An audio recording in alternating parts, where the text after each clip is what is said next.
अस्सलाम वालेकुम फ्रेंड्स, उम्मीद करता हूँ कि आप सभी लोग खैरियत से होंगे। तो जैसे कि बॉक्स मॉडल वाले लेक्चर में मैंने आप लोगों को एक असाइनमेंट दी थी, इसी तरह का पोस्टर बनाने के लिए मैंने आप लोगों को असाइनमेंट दी थी और मैंने कहा था कि टेबल को यूज़ करते हुए आप लोगों ने ये पोस्टर बनाना है। अब इसका मकसद सिर्फ ये था कि आप लोगों की टेबल की प्रैक्टिस हो जाए। अब टेबल का जो टॉपिक है आप लोगों को बताता चलूँ कि बहुत ही इंपॉर्टेंट और बहुत ही ज़बरदस्त टॉपिक है। जिस बंदे की टेबल के ऊपर ग्रिप हो जाती है वो बहुत ही अच्छे काम कर सकता है अपने वेब पेज के ऊपर। पूरी की पूरी वेबसाइट्स ही ज़बरदस्त तरीके से बना सकता है। टेबल के ऊपर आप लोग पूरी की पूरी वेबसाइट बना सकते हैं। काफ़ी सारे स्टूडेंट्स ने प्रॉपर तरीके से ये बनाकर चेक भी करवा लिया था, लेकिन काफ़ी दोस्त ऐसे भी थे जिनसे ये नहीं बन रही थी, जिन्होंने ये फरमाइश की कि इस पर वीडियो बनाए। तो यहाँ पर ये उन लोगों के लिए वीडियो लेकर आ गया हूँ जिनसे ये नहीं बन रही थी। वो ये इस वीडियो को कंप्लीट देखें, इंशाल्लाह ज़रूर समझ आ जाएगी। तो मैं चलता हूँ VS कोड के ऊपर और यहाँ पर मैंने एक फ़ाइल बनाई हुई है parksquare2.html के नाम से, और साथ ही मैंने एक CSS की फ़ाइल भी बना दी है और उसको इसके साथ लिंक भी कर दिया है। अब यहाँ पर कोड स्टार्ट करने से पहले आप लोगों के साथ एक चीज़ डिस्कस कर लूँ। मैंने आप लोगों को पहले भी ये चीज़ बताई है कि जब भी आप लोग कोई स्ट्रक्चर बनाएं, कोई भी आप वेब पेज बनाएं, उसका स्ट्रक्चर अपने जहन में सबसे पहले आप बना लें। अब जैसे हम ये प्रोजेक्ट बना रहे हैं तो मैं आप लोगों को एक तस्वीर दिखा देता हूँ। ये हमारा प्रोजेक्ट है। अब मैंने उसको बॉर्डर दे दिया है टेबल को, तो आप देखें यहाँ पर आप लोगों का, मैं समझता हूँ 80 to 90% तो कॉन्सेप्ट आप लोगों का यहीं पर क्लियर हो जाएगा ये टेबल देखकर। अब सबसे पहले तो देखें, हम जब तक इमेजिन नहीं करेंगे टेबल का स्ट्रक्चर तब तक हम बनाएंगे कैसे। तो देखिए ये है टेबल का स्ट्रक्चर। इसमें आप लोगों को रोज़ भी क्लियर हो रही हैं और कॉलम्स भी क्लियर हो रही हैं, सारे सेल्स आप लोगों को क्लियर हो रहे हैं कि किस तरह आप लोगों ने टेबल कंस्ट्रक्ट करनी है। तो देखिए अगर यहाँ पर हम काउंट करें तो यहाँ पर 6 रोज़ बन रही हैं, 1 2 3 4 5 6। पिक्चर्स की अलग रो है, नाम के लिए अलग रो है, तो इस तरह से हमारी 6 रोज़ बन रही हैं। और अगर आप यूँ कॉलम्स काउंट करें 1 2 3 4 5 6, बाबर आजम की तस्वीर को मिला के यहाँ पर 6 कॉलम्स बन रहे हैं हमारे और 6 रोज़ बन रही हैं। रोज़ और कॉलम्स का अगर कॉन्सेप्ट क्लियर नहीं है तो सबसे पहले आप लोग इंटरनेट के ऊपर अपना रोज़ और कॉलम्स का कॉन्सेप्ट क्लियर कर लें, फिर आप लोग यहाँ पर आकर ये वीडियो कंटिन्यू करें। तो अब सबसे पहले तो मैं यहाँ पर आकर अपनी हेडिंग से स्टार्ट कर लेते हैं। हम हेडिंग 1 बना लेते हैं और उसमें हम लिख लेते हैं यहाँ पर पाकिस्तान स्क्वाड। और सेकंड रो में हम यहाँ पर आके हेडिंग 2 लगा लेते हैं और इसमें हम लिख लेते हैं फॉर ICC वर्ल्ड कप 2023। अब साथ साथ अपना वेब पेज भी चेक करते हुए जाएंगे। ये दोनों चीज़ें आ गई हैं। CSS हम आगे चल के लगाएंगे। तो फिलहाल हम अपना टेबल बना लेते हैं यहाँ पर। अब हेडिंग 2 के नीचे आकर मैं यहाँ पर टेबल का टैग लगा लेता हूँ और इसके अंदर जैसे मैंने आप लोगों को बताया हमें 6 रोज़ बनानी है और 6 कॉलम्स बनाना है। अब 6 सेल्स बनाने हैं, ये रो का टैग लगा लिया, उसके बाद हम सेल्स का टैग लगा लेंगे। अब सेल्स के टैग के अंदर हमें पता है हमें लगानी है इमेजेस, तो यहाँ पर साथ साथ मैं इमेज का टैग भी अंदर लगा लेता हूँ और ये अल्ट का मैं यहाँ से हटा देता हूँ। आप चाहें तो लगा लें, मैं यहाँ पर सिंपल करने के लिए इसको फ़िलहाल हटा देता हूँ। ये हमारा एक सेल बन चुका है। अब ये एक रो है हमारी, उसके अंदर एक सेल है। इसको मैं यहाँ पर सबसे पहले तो अंदर 6 सेल्स बनाऊँगा, यानी 6 कॉलम्स बनाऊँगा।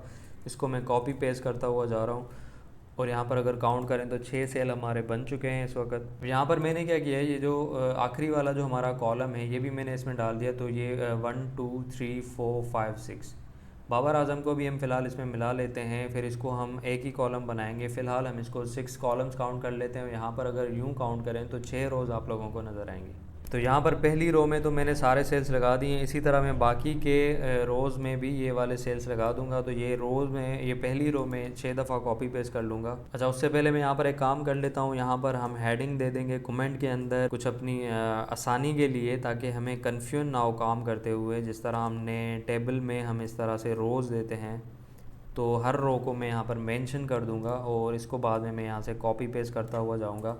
तो यहाँ पर मैं आके पेस्ट कर लूँगा। Second, third, fourth, fifth, six, ये 6 रोज़ हमारी कॉपी पेस्ट हो चुकी हैं। अब इनका मैं नाम भी यहाँ पर मेंशन कर दूँगा। रो 2, 3, 4, ये हो गई हमारी 5 और यहाँ पर ये 6 हमारी लास्ट रो आ गई। इसको कर लेते हैं सेव। तो वेब पेज के ऊपर अभी कोई भी चेंज नज़र नहीं आएगी। चेंज देखने के लिए मैं क्या करूँगा, टेबल को थोड़ा सा बॉर्डर दे दूँगा ताकि हमें कुछ नज़र आए अपने वेब पेज के ऊपर। तो यहाँ पर मैं बॉर्डर इसको फ़िलहाल 1 पिक्सल कर लेता हूँ। तो अब देखें टेबल हमारी बन चुकी है। इसकी विड्थ और हाइट भी मेंशन कर लेते हैं। फ़िलहाल यहाँ पर सिर्फ अपनी आसानी के लिए यहाँ पर हम ये चीज़ें मेंशन कर रहे हैं ताकि हमें काम करने में आसानी हो। तो यहाँ पर विड्थ में इसकी फ़िलहाल रख लेता हूँ 100 पिक्सल। इसी तरह से हाइट भी यहाँ पर मेंशन कर लेते हैं और हाइट में यहाँ पर इसकी रख लेता हूँ 500 पिक्सल। तो अब देखें टेबल हमारी नज़र आ चुकी है, तो अब काम करने में आसानी होगी हमें। यहाँ पर एक और काम कर देता हूँ, इस टेबल को सेंटर पे करने के लिए हमें पता है कि हम सेंटर का टैग यूज़ करते हैं। तो यहाँ पर मैं सेंटर का टैग लगा लूँगा, इसका क्लोजिंग टैग मैं यहाँ से उठा के नीचे लगा दूँगा टेबल के बाद। इसको सेव करके चेक करते हैं तो देखें टेबल हमारी सेंटर पे भी आ चुकी है। अब देखें लास्ट वाला जो कॉलम है, इसमें जो रोज़ हैं इसको मैं सिंगल ही बॉक्स बनाना चाह रहा हूँ, एक बॉक्स बनाना चाह रहा हूँ जिसके अंदर मैं पूरी बाबर आजम की बड़ी तस्वीर लगाऊंगा। देखें इस तरह से मैं इसको एक ही बॉक्स बनाने के लिए हमें पता है हमें जब रोज़ मर्ज करनी है तो हम क्या करते हैं, रो स्पेन का एट्रीब्यूट यूज़ करते हैं। अब ये 6 रोज़ हैं, ये 6 बॉक्सेस हैं, इनको मैं 1 बॉक्स में कन्वर्ट करना चाह रहा हूँ। तो इसको मैं क्या लगाऊंगा, रो स्पेन लगाऊंगा। कौन से वाले में, जो लास्ट वाला सेल होगा, लास्ट वाला कॉलम होगा उसके अंदर। अब ये फर्स्ट रो के अंदर ये जो लास्ट वाला कॉलम है इसके अंदर मैं अगर यहाँ पर लिख दूँ रो स्पेन और इसका वैल्यू मैं 6 कर दूंगा क्योंकि मैं 6 रोज़ को मर्ज करना चाह रहा हूँ। अब ये 6 रोज़ यहाँ पर मर्ज हो जाएंगी तो मैं क्या करूँगा, ये बाकी के रोज़ के अंदर ये लास्ट वाली जो सेल होगा ये मैं हटा दूँगा यहाँ से, क्योंकि ऑलरेडी हमने ऊपर मेंशन कर दिया है कि भाई यहाँ पर 6 रोज़ आनी है, तो ये मैं हटा दूँगा। इसी तरह से हमारा जो लास्ट वाला बॉक्स होगा वो पूरा एक बॉक्स बन जाएगा इस तरह से। अब हमें क्या करना है, एक रो में हमारी तस्वीरें आएंगी, उसके नीचे उसके नाम आएंगे। उसी तरह से फिर थर्ड रो में पिक्चर्स आएंगी, फोर्थ रो में नेम आएंगे, उसी तरह से चलता हुआ जाएगा। तो अब हम क्या करेंगे, इमेजेस लगाना शुरू कर देते हैं हम यहाँ पर। तो यहाँ पर मैं आप लोगों को अपने फ़ोल्डर के अंदर दिखा देता हूँ कि ये इमेजेस मैंने अपने फ़ोल्डर के अंदर ऑलरेडी रखी हुई हैं। ये ABCD हर इमेज का नाम अल्फ़ाबेटिकल मैंने रखा हुआ है, O तक हैं सारी इमेजेस। ये इमेजेस आपको इसी फ़ोल्डर के अंदर रखनी है जिसमें आपने HTML फाइल बनाई है। तो यहाँ पर मैं देखें जैसे ही नाम यहाँ पर एंटर करना स्टार्ट कर रहा हूँ तो यहाँ पर मुझे सजेशन भी दे रहा है। तो इस तरह मैं नाम लगाता हुआ जाऊँगा AB, उसके बाद यहाँ पर C। देखें इमेज का आपके पास जो भी नाम हो आप इस तरह से यहाँ पर लगाते हुए जाएंगे। मैंने यहाँ पर अल्फ़ाबेटिकल नाम रखे हुए हैं। तो ये जो है ये लास्ट वाला कॉलम है, इसके अंदर हमें लगानी है बाबर आजम की तस्वीर। तो उसको मैंने O नाम के साथ सेव किया हुआ है, तो यहाँ पर मैं O लिखूँगा, O.png। ये हमारे बाबर आजम की तस्वीर है। तो इसको साथ साथ चेक भी कर लेते हैं। देखें इस तरह से कोई तस्वीर आ जाएगी हमारी। अब फ़िलहाल हम इस तरह से तस्वीरें लगाते हुए जाएंगे, सेटिंग हम बाद में कर लेंगे। तो ई तक हमने लगा दिया, उसके बाद आता है F। तो हम यहाँ पर इस रो को छोड़ के, क्योंकि सेकंड रो में हमें नाम लिखने हैं, तो थर्ड रो से कंटिन्यू करेंगे। ई के बाद यहाँ पर F आ जाएगा, GHIJ।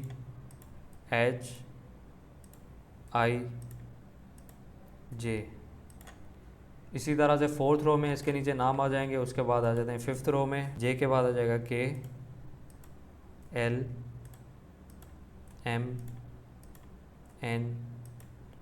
अच्छा लास्ट रो में अगर आप लोग देखें तो यहाँ पर हमारे पास सिर्फ 4 इमेजेस हैं, 4 नाम आएंगे यहाँ पर। तो 4 इमेजेस तो हमने यहाँ पर लगा दी हैं। अभी आखिरी वाले सेल का क्या करेंगे, इसको हम हटा देंगे, लेकिन इससे पहले हम चेक कर लेते हैं। तो ये देखिए इस तरह से हमारी आ चुकी हैं। अब ये अलग अलग सेल में हमने 4 तस्वीरें लगाई हैं, लेकिन क्योंकि हमें ये सेल जो हैं सारे सेंटर पे रखने हैं, ये तस्वीरें सेंटर पे रखनी है, तो अब सेल्स को तो हम सेंटर पे कर नहीं सकते। तो मैं इसके लिए क्या करूँगा, इन चारों सेल्स को क्या करूँगा, मर्ज करके एक ही सेल बना दूँगा, एक ही बॉक्स बना दूँगा। फिर उसके अंदर मैं इन तस्वीरों की पोजीशन जो है वो आगे पीछे कर दूँगा। अगर आप दोबारा देख लें यहाँ पर आकर, तो यहाँ पर देखें आखिरी जो रो में तस्वीरें लगी हुई हैं वो सेंटर पे हैं। तो इसके लिए यहाँ पर हम एक काम करेंगे, यहाँ पर आकर मैं कॉल स्पेन कर लूँगा। अब हमें कॉलम मर्ज करने हैं। ये देखें ये कॉलम है ना, column 1, column 2, column 3, column 4, column 5। तो जब कॉलम मर्ज करने होते हैं हम कॉल स्पेन का एट्रीब्यूट यूज़ करते हैं। जैसे हमें यहाँ पर रोज़ मर्ज करनी थी तो रो का एट्रीब्यूट लगाया था, रो स्पेन का लगाया था। इसी तरह से अब यहाँ पे हम कॉल स्पेन का एट्रीब्यूट यूज़ करेंगे। और कितने कॉलम्स मर्ज करने हमें, 1 2 3 4 5। तो यहाँ पर हम वैल्यू लिखेंगे 5।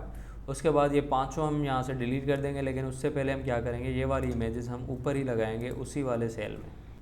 तो ये सारी इमेजेस में यहाँ से कट करके वहाँ पर ऊपर पेस्ट कर दूँगा। उसके बाद हम नीचे वाले जो सेल हैं वो हटाएंगे। तो यहाँ पर मैं पेस्ट कर लेता हूँ सारी इमेजेस।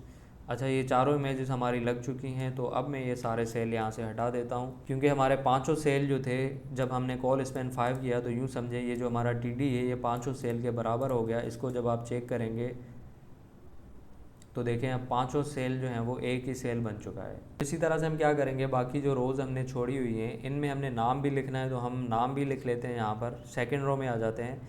अब ये इमेज वाले में हटा देता हूँ। सबसे पहले जहाँ जहाँ हमें नाम लिखने हैं तो मैं अल्ट करके पूरे कर्सर यहाँ पर हर जगह लगा देता हूँ और एक ही साथ में यहाँ पर हटा दूँगा।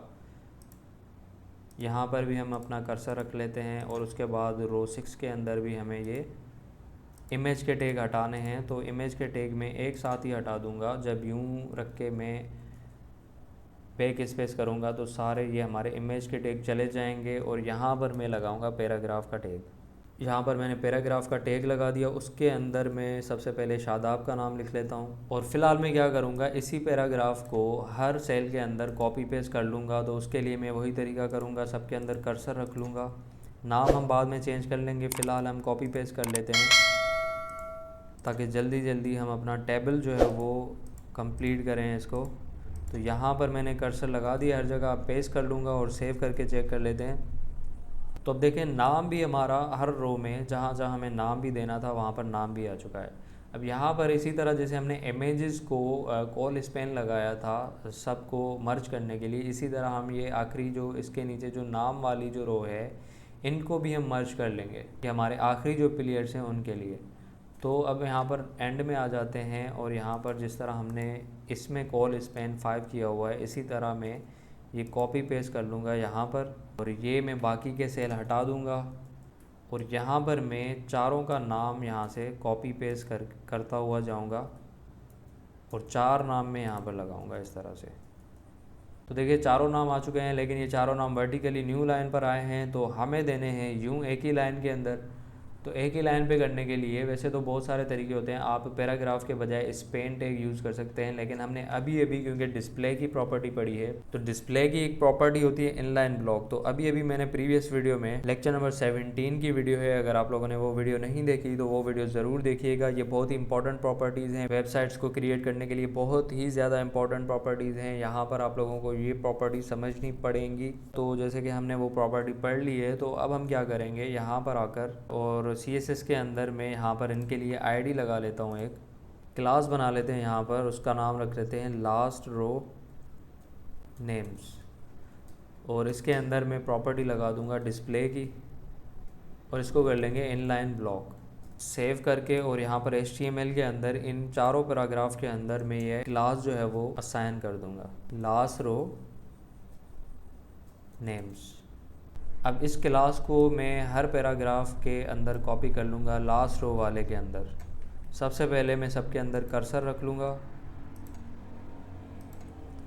स्पेस दिया और पेस्ट कर लिया इस तरह से। अब क्या होगा, अब हमारे चारों जो नाम्स थे वो एक ही लाइन के अंदर आ जाएंगे। चेक कर लेते हैं तो देखें एक ही लाइन के अंदर आ चुके हैं।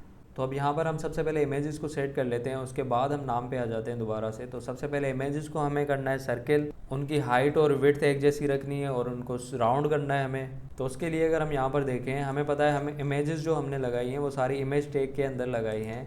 तो इस एलिमेंट का भी हम सिलेक्टर यहाँ पे बना सकते हैं। तो अगर मैं यहाँ पर इमेज का सिलेक्टर बना दूँ और उसके अंदर में इसको राउंड करने के लिए हमें पता है क्या करते हैं, सबसे पहले तो हम इसकी विड्थ और हाइट सेम रखेंगे। अब विड्थ और हाइट इसकी 200 पिक्सल करके देख लेते हैं कि किस तरह दिखता है।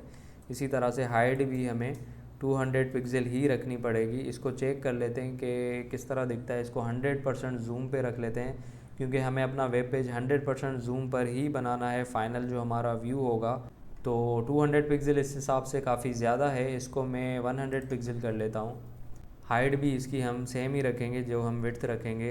इतनी साइज़ हमें बेहतर लग रही है, इसको बना के देख लेते हैं हम। अब हम यहाँ पर बॉर्डर रेडियस की प्रॉपर्टी देंगे और वैल्यू उसके अंदर 50% रखेंगे। अब याद रखिएगा जब विड्थ और हाइट का वैल्यू सेम ही होगा, जब स्क्वायर शेप में होगा। स्क्वायर शेप में तभी होता है जब दोनों वैल्यू सेम होते हैं। जैसे यहाँ पर 100 पिक्सल है, ये भी 100 पिक्सल है। उसके बाद ही आपका बॉर्डर रेडियस 50% देने से वो चीज़ राउंड हो जाती है। फिर चाहे वो खाली बॉर्डर हो, बॉक्स हो या इमेज हो, जो भी चीज़ आप राउंड करना चाह रहे हैं, इस तरह से वो देखें, ये जैसे राउंड हो गया है इस तरह से वो राउंड हो जाएगी। अब इमेज टैग के अंदर जो जो चीज़ लगी होगी वो राउंड हो जाएगी। इसी तरह से ये बाबर आजम की पिक्चर भी राउंड हो चुकी है इस वक्त, लेकिन इसको हम बाद में सेट कर लेंगे, इसको अलग से प्रॉपर्टी देंगे। फिलहाल हम बाकी सारी पिक्चर सेट कर लेते हैं। अब हमें दूसरा क्या करना है, इनको करना है सेंटर पे। हमें नाम भी सेंटर पे चाहिए, तस्वीरें भी सेंटर पे चाहिए। तो हमें पता है कि ये सारे TD के अंदर हैं। तो यहाँ पर अगर मैं TD का सिलेक्टर बना लूँ और उसके अंदर कंटेंट को सेंटर करने के लिए हम कौन सी प्रॉपर्टी यूज़ करते हैं, अगर आप लोगों को याद हो तो टेक्स्ट अलाइन की प्रॉपर्टी यूज़ करते हैं और उसको हम करते हैं सेंटर। सेव करके चेक कर लेते हैं तो देखें अब सारे टेक्स्ट भी सेंटर पे आ चुका है और इमेजेस भी सेंटर पे आ चुकी हैं। अब देखें ये इमेजेस तो हमें ठीक नज़र आ रही हैं, थोड़ा बहुत स्पेस भी है, इतना स्पेस तो हमें रिक्वायर्ड होता है। लेकिन यहाँ पर लास्ट वाली जो इमेजेस हैं उसके अंदर हमें थोड़ा स्पेस लाना है, तो यहाँ पर हमें मार्जिन की प्रॉपर्टी यूज़ करनी पड़ेगी। तो अब इनकी हम आईडी बना लेते हैं। इनकी हमने आईडी कोई भी नहीं बनाई है यहाँ पर। तो जैसे हमने ये नेम्स की आईडी बनाई थी लास्ट रो वाली, इसी के नीचे मैं यहाँ पर लास्ट रो नेम्स के बजाय यहाँ पर लास्ट रो इमेजेस की आईडी बना लेता हूँ। और इसके अंदर हम प्रॉपर्टी लगाएंगे मार्जिन की। मार्जिन हम इसका कर लेंगे 10 पिक्सल करके चेक कर लेते हैं। अच्छा, उसके पहले हम यहाँ पर ये आईडी जो है वहाँ पर असाइन करेंगे HTML के अंदर। अब ये जो 4 नीचे इमेजेस लगी हुई हमारी, इसके अंदर यहाँ स्पेस दिया और यहाँ पर मुझे क्लास लगानी पड़ेगी। क्लास का नाम हमने रखा हुआ है लास्ट रो इमेजेस, तो नेम्स के बजाय मैं यहाँ पर कर लूँगा इमेजेस। और इस क्लास को मैं यहाँ से कर लूँगा कॉपी, और बाकी के इमेज के टैग के अंदर मैं यहाँ पर कर्सर रखूँगा, सबके अंदर स्पेस दूंगा और ये पेस्ट कर लूँगा इस तरह से। तो सबके अंदर हमारी क्लास जो है वो लग जाएगी। सेव करेंगे और फिर इसको चेक करेंगे। तो देखें यहाँ पर 10 पिक्सल हमारी मार्जिन आ चुकी है। लेकिन हुआ क्या है, जब भी हम मार्जिन देते हैं तो आपको पता है मार्जिन चारों साइडों से आती है। तो 2 साइडों से कैसे देते हैं तरीका आप लोगों को पता है। हम यहाँ पर आ जाएंगे और यहाँ पर हम इसी रो के अंदर 4 वैल्यूज़ देंगे। सबसे पहले देंगे 0 जो कि टॉप के वैल्यू को रिप्रेजेंट करता है। उसके बाद हम देंगे 10 पिक्सल जो कि राइट साइड मार्जिन है, तो हमें दोनों साइडों से मार्जिन देना है। बॉटम से हम 0 कर लेंगे और लेफ़्ट से भी हम 10 पिक्सल ही रखेंगे, तो ये दोनों साइडों से हमारा 10 पिक्सल आ जाएगा और ऊपर और नीचे से 0 0 आ जाएगा। देखें 4 वैल्यूज़ इस तरह आप लोगों ने असाइन करनी है। तो अब देखें ऊपर और नीचे का मार्जिन ख़त्म हो गया और सिर्फ साइडों से हमें मार्जिन जो रिक्वायर्ड था वो हमें मिल चुका है। अच्छा, अब यहाँ पर मैं चाहता हूँ कि जो हमने नाम लिखे हुए हैं इनके पीछे थोड़ा सा बैकग्राउंड आ जाए। तो इनको बैकग्राउंड देने के लिए इनका सिलेक्टर मैं यहाँ पे बना लेता हूँ। अब जैसे कि नाम हमने पैराग्राफ टैग के अंदर दिया है, तो पी का सिलेक्टर अगर मैं बना दूँ, पी एलिमेंट का सिलेक्टर बना लेते हैं डायरेक्ट। आप चाहें तो आईडी या क्लास भी बना सकते हैं। मैं फ़िलहाल यहाँ पर डायरेक्ट एलिमेंट सिलेक्टर बना रहा हूँ। अब सिलेक्टर्स में अगर कन्फ्यूजन हो रही है, सिलेक्टर्स का ही कॉन्सेप्ट आप लोगों को नहीं पता, तो उस पर भी मैंने वीडियो अपलोड करी हुई है चैनल पे। आप लोगों को यहाँ पर शो भी हो रही होगी, टॉप पे कहीं पे लिंक भी शो हो रहा होगा, यहाँ पर आप लोग वो वीडियो देख सकते हैं। तो पी सिलेक्टर के अंदर मैं यहाँ पर बैकग्राउंड कलर लगा लेता हूँ। अब कलर लगाने के काफ़ी सारे तरीके होते हैं। हम सिलेक्टर भी यहाँ पर ऑनलाइन ले सकते हैं, सिलेक्टर से भी कलर उठा सकते हैं। तो मैं यहाँ पर वही ओपन कर लेता हूँ, बल्कि यहाँ पर मैं लिख लेता हूँ कलर पिकर, तो वहाँ पर हमारा पिकर आ जाएगा। ये देखें सबसे ऊपर जो पिकर आया है। अब मैं यहाँ से जो बैकग्राउंड देना चाह रहा हूँ, जैसे हमने वहाँ पर दिया हुआ था, जो मैंने आप लोगों को इमेज दिखाई थी, तकरीबन इस तरह का कुछ बैकग्राउंड था। तो ये वाली मैं अगर चाहता हूँ तो उसकी RGB वैल्यूज़ कॉपी कर लूँगा यहाँ से, और VS कोड के अंदर आकर यहाँ पर मैं क्या करूँगा, सबसे पहले लिखूँगा RGB, उसके बाद ब्रैकेट देंगे। ब्रैकेट के अंदर ये वैल्यूज़ जो मैंने कॉपी की हैं, यहाँ से 3 वैल्यूज़ यहाँ पर ये तीनों वैल्यूज़ पेस्ट कर लूँगा और सेव कर लूँगा और चेक कर लेंगे। देखिए यहाँ पर ये बैकग्राउंड भी जो रिक्वायर्ड था हमारा वो आ चुका है। अब इसी सिलेक्टर के अंदर मैं यहाँ पर फ़ॉन्ट कलर जो है वो कर लेता हूँ वाइट। इसका बॉर्डर रेडियस भी कर लेता हूँ 10 पिक्सल। इन नेम्स पर मार्जिन लगाकर चेक करूँगा ताकि ये 1 बाय 1 इमेज इसके नीचे आ जाए। तो हमने इनके लिए जो आईडी बनाई थी उसके ऊपर आ जाते हैं। लास्ट रो नेम्स वाली आईडी थी, यहाँ पर मैं मार्जिन की प्रॉपर्टी यूज़ कर लेता हूँ। अब बिल्कुल इसी तरह यूज़ करेंगे हमें, क्योंकि साइडों से चाहिए। तो जैसे हमने यहाँ पर मार्जिन की प्रॉपर्टी यूज़ करी थी, 4 वैल्यूज़ दिए थे। तो सबसे पहले टॉप के लिए हम 0 देंगे और साइडों के लिए हम 20 पिक्सल करके चेक कर लेते हैं फ़िलहाल। नीचे से भी 0 और इस साइड से भी 20 पिक्सल। सेव करके चेक कर लेते हैं। थोड़ा और बढ़ा लेते हैं, यहाँ पर 20 के बजाय कर लेते हैं 30, और ये भी 30 कर लेते हैं। थोड़ा और यहाँ पर हमें इंक्रीज़ करना पड़ेगा, 30 के बजाय यहाँ पर कर लेते हैं 35। अब तकरीबन नीचे आ गए हैं, बाकी आगे सेट कर लेंगे। उसके बाद इसकी मैं विड्थ सेट कर लेता हूँ। अब देखें हमने इसको डिस्प्ले क्योंकि इनलाइन ब्लॉक किया हुआ है, तो विड्थ हमें इसकी सेट करनी पड़ेगी। तो इसकी विड्थ हम सेट कर लेते हैं ताकि पीछे जो बैकग्राउंड आ रहा है वो इनकी तरह थोड़ा सा डिसेंट तरीके से हमें नज़र आए। तो उसके लिए मैं क्या करूँगा, इसकी विड्थ लगा लूँगा यहाँ पर और 100 पिक्सल करके चेक कर लेते हैं। उसके बाद यहाँ पर ये जो नेम्स के टैग हैं, यहाँ पर देखें तो ऊपर और नीचे से स्पेस काफ़ी ज़्यादा है। इसको अगर जूम करके दिखाऊं तो देखें ऊपर और नीचे ये जो स्पेस है, इसकी अगर हम मार्जिन 0 कर दें, ऊपर और नीचे से मार्जिन 0 करके चेक कर लेते हैं कि किस तरह दिखता है। तो देखें अब जो है वो स्पेस ऊपर नीचे से ख़त्म हो गया है और कुछ बेहतर नज़र आ रहा है। तो अब ये बाकी सारी इमेजेस और नाम तो सेट हो गए हैं। अब आते हैं हम बाबर आजम की इमेज पे, और इसको सेट करने के लिए सबसे पहले हमें बनानी पड़ेगी एक अलग से आईडी।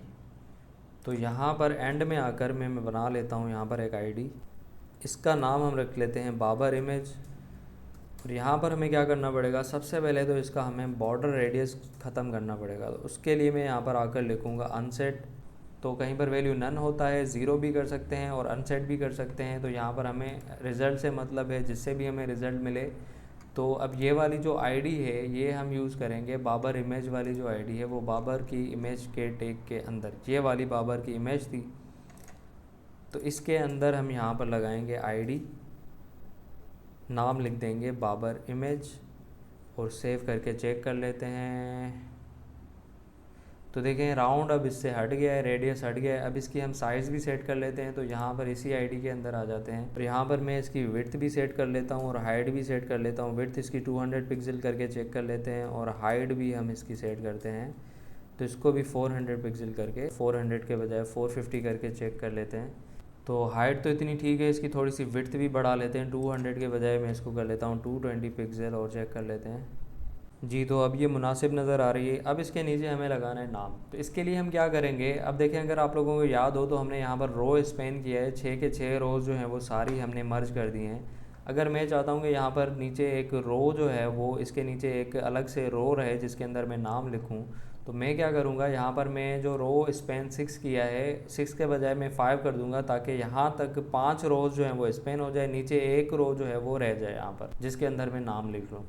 तो उसके लिए मैं क्या करूँगा, जहाँ पर हमने रो स्पेन 6 किया था इसको कर लेंगे 5। एक सेल हमें यहाँ पर लगाना पड़ेगा जो हमने वहाँ पर ख़त्म किया, ये आखिरी रो के अंदर। यहाँ पर आकर मैं करूँगा TD, ये हमारा सेल लग चुका है। इसके अंदर मैं रखूँगा नाम। यहाँ से मैं एक कॉपी कर लेता हूँ और यहाँ पर आकर मैं कर लेता हूँ पेस्ट और इसमें मैं नाम लिख लेता हूँ बाबर आज़म। सेव कर लिया और यहाँ पर आकर चेक करते हैं। अब आप चाहें तो सिर्फ बाबर आज़म के नाम पर भी प्रॉपर्टीज़ लगा सकते हैं इसको छोटा बड़ा करने के लिए। तो इसके लिए अगर मैं एक आईडी बना दूँ, इसको मैं यहाँ पर आईडी दे देता हूँ Babar name hash Babar name. यहाँ पर मैं चाहता हूँ इसकी जो फ़ॉन्ट साइज़ है वो थोड़ी सी इंक्रीज़ हो जाए, 50 पिक्सल करके चेक कर लेते हैं। कुछ ज़्यादा इंक्रीज़ हो गई है, 50 के बजाय यहाँ पर 30 पिक्सल करके चेक कर लेते हैं। तो इतनी साइज़ इसकी फ़िलहाल ठीक है। इसके बाद यहाँ पर हेडिंग्स को भी थोड़ा बहुत याद कर लेते हैं, इनको भी देख लेते हैं। इनको तो हमने बुला ही दिया है। तो यहाँ पर हेडिंग 1 और हेडिंग 2 की भी मैं सबसे ऊपर आकर यहाँ पर इनके ऊपर भी इनका भी सिलेक्टर बना लेता हूँ। हेडिंग 1 का बना लेते हैं सबसे पहले तो मैं इसका कलर सेट कर लेता हूँ। तो कलर के लिए मैं यहाँ पर पिकर पे चला जाता हूँ और कलर जो है मैं इस तरह का वहाँ पर लगा देता हूँ। इसके वैल्यूज़ यहाँ से कॉपी कर लेता हूँ RGB के। यहाँ पर आकर हम लिखेंगे RGB ब्रैकेट्स के अंदर वैल्यूज़ पेस्ट कर लेंगे। कलर के बाद इसकी फ़ॉन्ट साइज़ भी इंक्रीज़ कर लेते हैं, 60 पिक्सल वैल्यू देकर चेक कर लेते हैं।